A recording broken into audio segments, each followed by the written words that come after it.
Magandang hapon sa lahat, sa aking guro na si Ginoong Junel Clara at sa aking kapwa kamag-aral. Ang aking talumpati ay patungkol sa functionally illiterate sa ating bansa na pinamagatang sa gitna ng mga letra. Una sa lahat, may mga katanungan ako sa inyo. Marunong ba kayong bumasa? Siguro'y oo. Pero naranasan mo na bang humawak ng isang dokumento? Iyo bang nauunawaan ang salitang nakapaloob dito? O isa ka rin sa mga hirap umintindi sa nilalaman nito? Sa likod ng mataas na literacy rate sa ating bansa, marami pa rin sa ating mga kababayan ang tinatawag na functionally illiterate.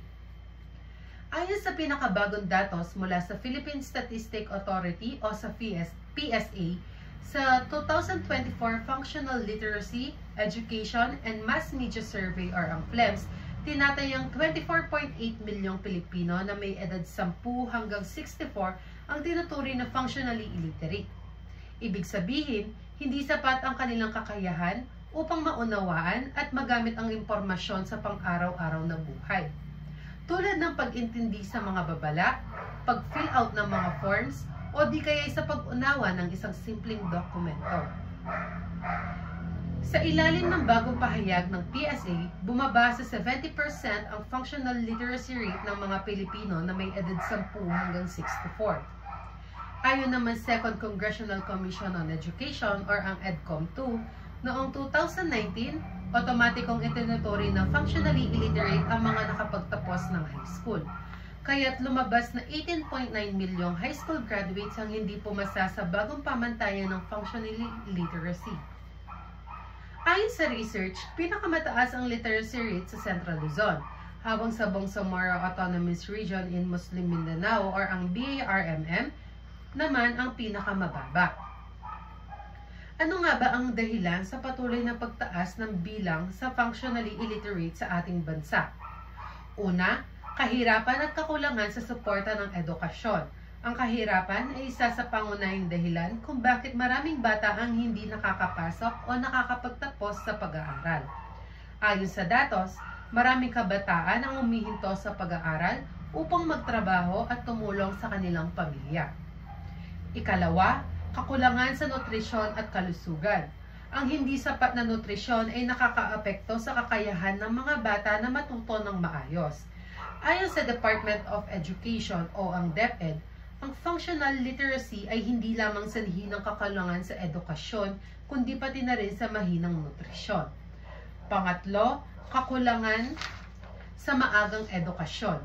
Ang kakulangan sa access sa maagang edukasyon tulad ng preschool ay magdudulot ng kahinaan sa foundation skills ng mga bata. Ayon sa datos, 30.5% lamang ng mga batang may edad 3 hanggang 4 ang nakakapasok sa preschool. Ikaapat, kakulangan sa pondo at suporta sa edukasyon.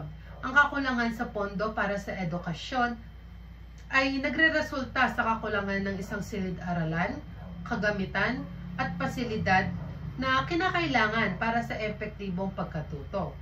Ayon sa ulat, ang Pilipinas ay hindi sapat ang ginagastos para sa edukasyon kumpara sa ibang bansa. At ang ikalima naman, kakulangan sa pagsasanay sa kritikal na pag-iisip. Ang sistema ng edukasyon ay mas nakatuon sa pagsasaulo ng mga impormasyon kaysa sa paglinang ng kakayahang mag-isip ng kritikal at mag-analisa ng mahalagang functional literacy. Iilan lamang ito sa mga dahilan sa patuloy na pagtaas ng bilang ng functionally illiterate sa bansa. Upang matugunan ang mga suliranin na ito, hindi sapat ang awareness upang tayo ay maging mulat sa mga pangyayari sa ating paligid. Kailangan gawan ng agarang aksyon upang ito ay unti-unting masolusyonan. Mga mungkahing solusyon: una, reforma sa kurikulum. Pagtuunan ng pansin ang paglinang sa kasanayan sa pag-unawa at aplikasyon ng kaalaman, hindi lamang sa pagsasaulo. Ikalawa, ang pagsasanay para sa mga guro. Magbigay ng regular na training sa mga guro upang mas epektibong maihatid ang kaalaman sa mga estudyante. Ikatlo, ang pagpapalawak sa akses ng maagang edukasyon. Siguraduhin na may Siguraduhin na ang mga bata ay may access sa preschool at iba pang early learning programs. Ika-4, ang community-based literacy centers. Magtatag ng mga literacy hubs sa barangay level, kung saan po pwedeng mag-aral ang mga bata at matanda ng libre. Maaaring volunteer-based ang pagtuturo.